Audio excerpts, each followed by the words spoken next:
Hello, I am Dr. Vaidya. I am the lab director of Dr. Vaidya's laboratory. I started this laboratory in 1979 and I had opportunity to serve the people for nearly 44 years now.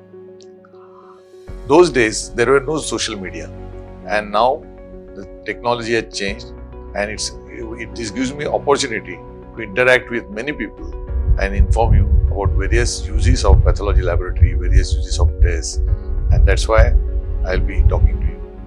There are two types of glands in our body, exocrine and endocrine.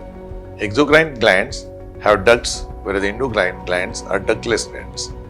These glands secrete certain chemical substances which are called as hormones. These hormones are essential for our body, and there are various organs called as endocrine organs in our body.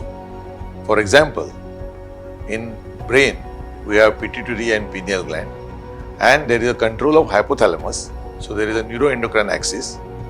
And then similarly in the neck we have thyroid, in anterior mediastinum, that is in chest, we have thymus, in abdomen we have pancreas which secretes insulin.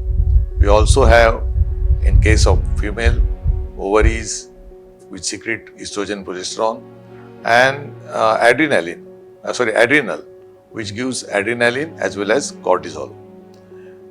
Male reproductive organs, which are also endocrine, they are in scrotum. So these are the various endocrine glands in our body, and they are connected. There is a network of all these glands, and therefore it's very important that there should be balance of these hormones.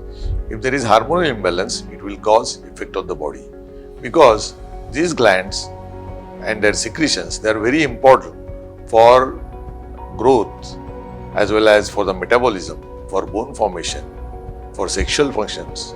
So all these hormones are very, very essential for the body, and any imbalance in that case will result in problems to the body, and we will have several diseases.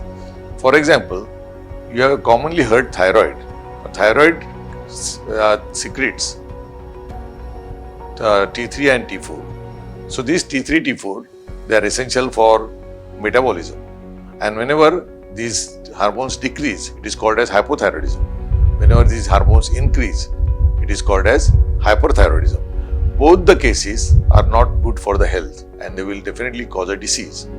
Thus, T3, T4, if they are high, then TSH will be low. That means TSH is regulating T3, T4 through the hypothalamus, pituitary, and its effect on thyroid.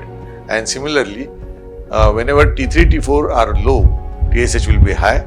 Whenever T3, T4 are high, TSH will be low. One more thing I would like to just add to this, that in case of pregnancy, one should not depend on T3 and T4, because it will give a spurious result.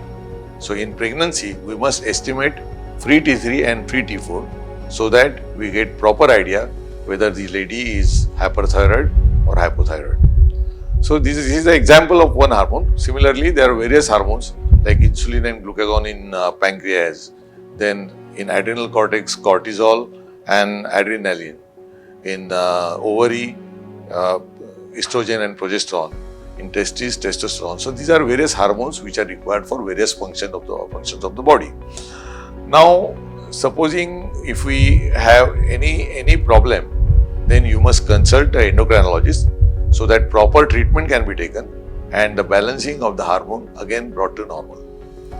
Now, what is the role of pathology lab in these hormones or hormone testing?